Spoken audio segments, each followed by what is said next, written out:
This is an art attack. This is an art attack. This is Art Attack.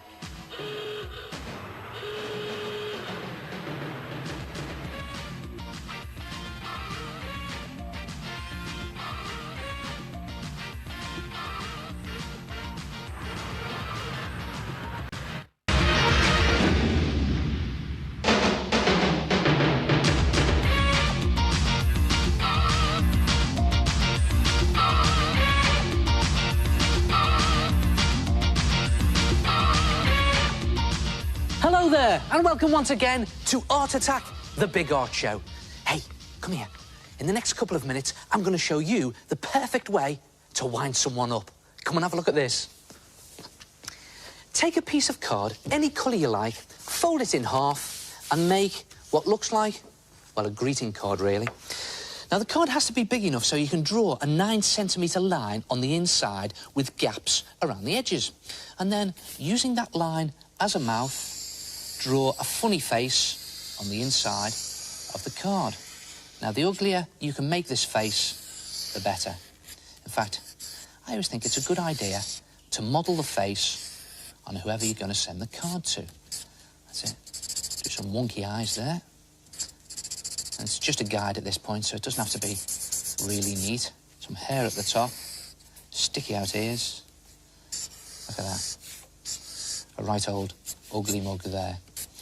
And then what you need to do is pierce 2 holes, one each end of the line, but 1 centimetre below the line. So the best way to do that is with a pencil. And if I just stick some blue tack underneath the card and take my pencil and just press it through the card and pierce the hole in like that. One end and one the other end. And the pencil just slips into the blue tack and not your hand or the furniture. And you also need to put a hole in the middle of that line. And you see why I'm doing that now. Because I need to snip a slot down the middle of that line. That's a good tip to remember that. If you need to cut a slot in the middle of a piece of card, just stick a hole in the middle of it first. That's it. A bit difficult. Make sure you don't go into the other holes. And there you have it. A slot with 2 holes 1 centimetre below. Then colour the face, you can paint it or felt tip pen it, and you'll have something, hopefully, that looks like that. And look, I've even done some big lips there as well. Then take an elastic band that's roughly the same length as the mouth, snip that open, like that, turn your card over and thread the elastic band through the 2 holes at the back. This can be a little bit fiddly. Just one into one hole, the other end into the other hole, like that. Turn your card over so that you have these 2 loose ends dangling out the front. Then you need a paper clip, and the idea is to bend the sides of the paper clip open. And the best way I've found of doing this is to stick the handle of a spoon inside your paper clip and just wiggle it round and start to bend, that's it, the edges open. Now, it can take a minute or so to do that.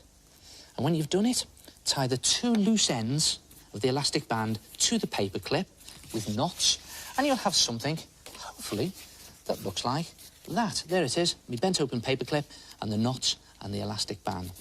Then take another piece of card and draw a square 8 centimetres by 8 centimetres, and on the bottom of the square, draw a tongue shape, sort of a horseshoe, really. And then cut that whole thing out, colour it red, and you'll have something that looks like that. Then bring your card back in, very bizarre, and slot the tongue into the mouth. Do it the other way. There it goes. Right up into the mouth like that. Over the other side, bend the flap back at the back, like that. A bit fiddly, but persevere. Then tape that flap down at the back, like that. And then turn your card over, and it's ready. Simply wind up the elastic band using the paper clip, and when it's fully wound up, trap it with the tongue, trap the tongue with the card, carefully trap the card with another paper clip, draw an arrow on it and write open. You can even write if you dare in brackets. And then send it to the person that you want to wind up. And when they open it, are you ready? 1, 2, 3. That's really guaranteed to wind them up. Try it yourself. A wind-up card.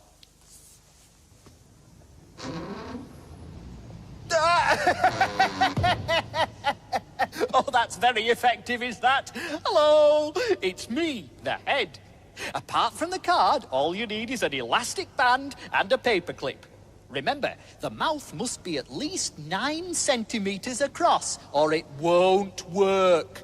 Then just wind it up and let it go! Ah.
Oh, that's a nice idea, that.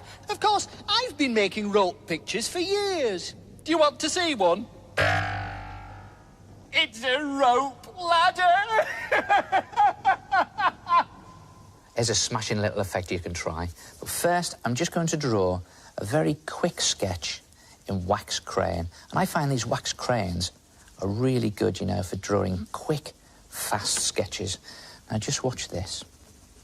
Now, you may be thinking to yourself, hold on, what's Neil doing drawing a lady in a swimsuit and he's doing a picture that's only half finished? Well, watch this. Just a quick squiggle underneath and there's a reflection in water. Let's try another one. What about a chap in a hat? Just a very quick sketch. And he's running home on a cold, bleak, miserable winter's day. And it's probably raining as well, so let's give him his umbrella. And if it's raining, let's give him a quick squiggle underneath. And there's his reflection on the wet pavement.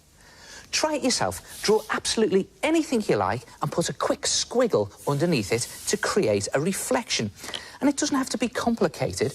It can be as simple as you like. Watch this. There's the sun and a quick squiggle. and there's the reflection in water. Or what about this? Just draw next to the sun a boat, or it's a yacht really. Put the sails on it. Again, just a very quick sketch with a wax crayon. I love drawing sketches like this. And then a quick squiggle, and there's its reflection in water. And the reflections don't have to be just in water. What about if I draw the back of a man, there's his shoulders, and then just draw his head. Again, just being very sketchy about this. Putting his face, on the side of his face, so you can't really see it. And then if I draw in a mirror, and then put in a quick squiggle, and there is his reflection.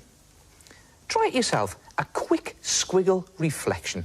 And don't forget, you can make it as simple as you like.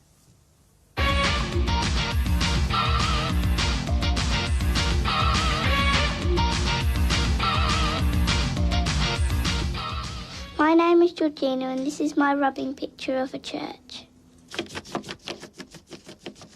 My name is Paul and I made this picture by rubbing over lolly sticks.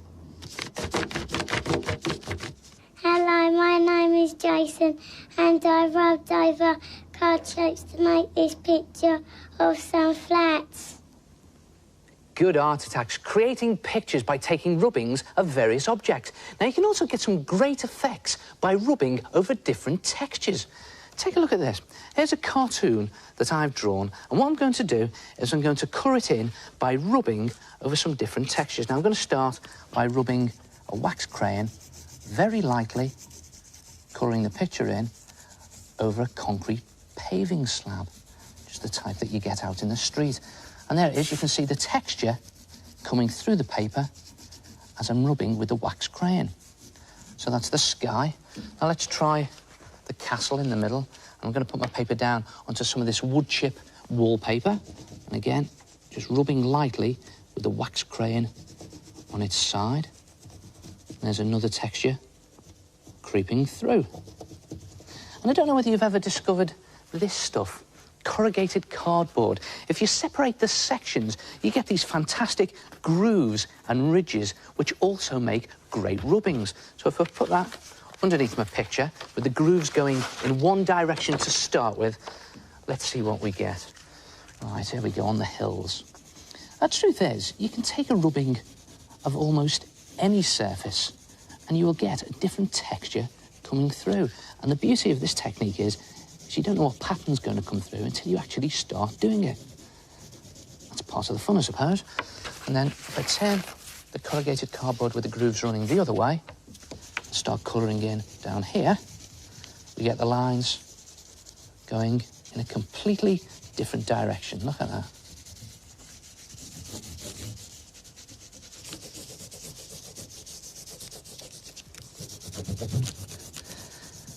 And now, just to show off its versatility, I'm going to turn the corrugated cardboard on the diagonal.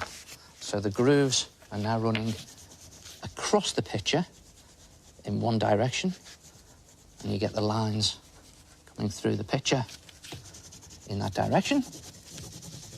And watch what happens if I turn the corrugated card and do it on the diagonal in the other direction.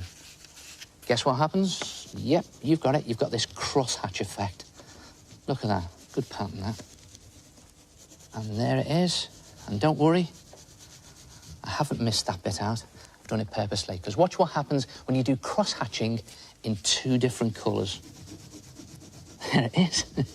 You get this sort of tartan effect. And there it is.